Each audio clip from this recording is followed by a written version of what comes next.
I honestly think that cold calling is one of the best skills to learn in today's world. So why do I say that? Because number one, you just when you cold call people and they reject you, you just get used to it, bro. You get used to rejection. That doesn't mean you are okay with rejection, but you just learn how to move on as quickly as possible. And that's really important. People like they dwell on things like it's like no, I compare it to like like girls, If you're trying to hit on a girl, if she doesn't like you, then you just move on, bro. You don't dwell on it. If the owner is not interested and he says he's not interested, you're not gonna be like, oh, but what about this? What about that? You just said no. She said no. Then okay, no, end the call. Move on to the next one. There's so many people in the world, bro. You're gonna you're gonna stop because one person said no. No is the job, as Alex Ramosi said. No is the fucking job. You want to get to a no. That's the job. But that's sales. That's different. In a cold call, if you get no, then if you can tell that they're really not interested, especially in real estate. I'm doing real estate. If you could tell that the owner is not really interested in renting their unit out, then you probably don't want to, try to convince them because they'll probably report you, and that's not really good for your agency.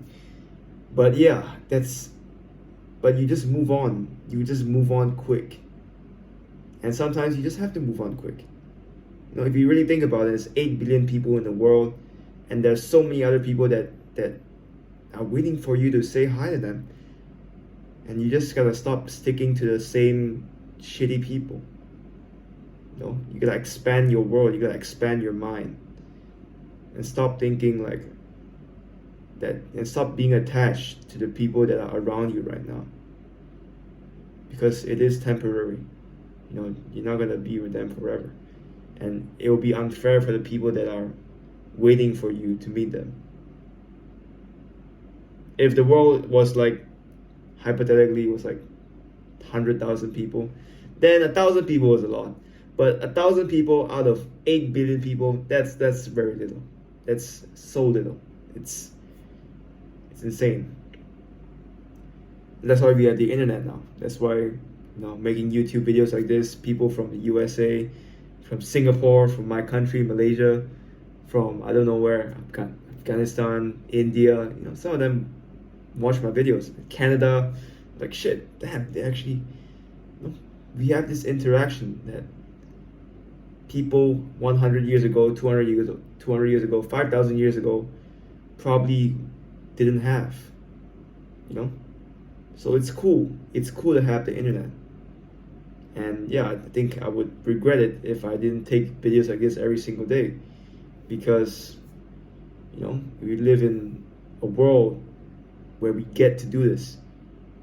It's crazy. Like, if you told someone like 100 years ago that we get to talk to people from thousands of miles away, and we get to comment on keyboards, they would think we're crazy.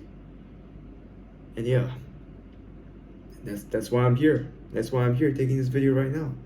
But anyways, back to cold calling. That one got into a tangent there. But yeah, if you're like young and you're in a gap year right now, or maybe you're in college, why not try to get a part-time job?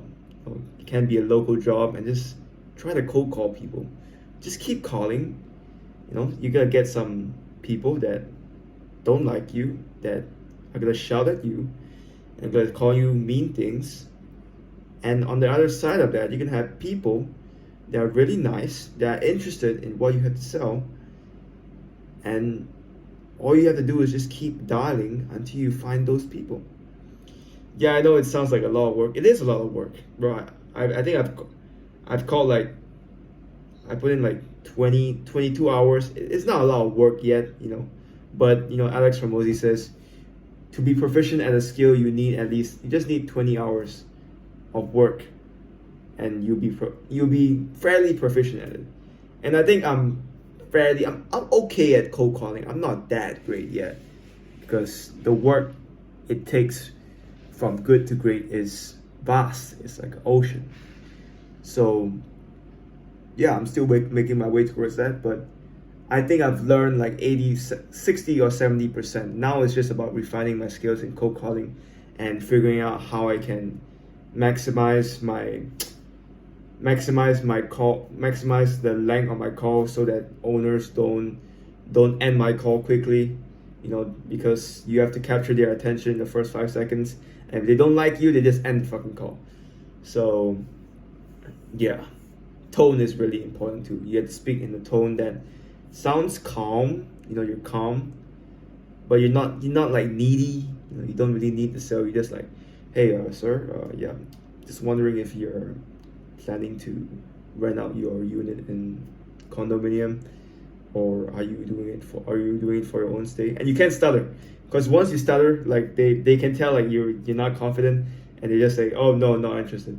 But if you're confident, you're calm, and you speak professionally, people like that, and they'll stick with the conversation longer than you think. So yeah, it's a good practice. Cold calling is really a good practice. I mean, if you don't want to do it, at least do it for 20 hours at least. 20 hours, just 20 hours. It's so little. It's not even that much. And see whether you're good at cold calling or not. If you're not good, then okay, 20 hours gone, whatever. At least you learned like a skill, right? I don't think you have anything to lose. But I guess the biggest barrier is that people think sales is evil. People think sales is for people that don't have college degrees. They think people that do sales are like uneducated, which I think is stupid. But I mean, to each his own. Whatever. I mean, I'm gonna do sales. If of course there are evil people. I won't lie. There is evil people in sales, but you can't disregard the good people too. So like again, no yin and yang. Life is a balance, and you have to find it. It's your job. It's your responsibility to find it. It's not supposed to be easy. It's not supposed to be A answer B. It's not objective. In school, like I used to do this objective papers where I just circle, oh, this is right, this is wrong. But life is subjective, man. There's no objective answers in life. No objective answers. No. This is what I realized, I think 1 or 2 years ago.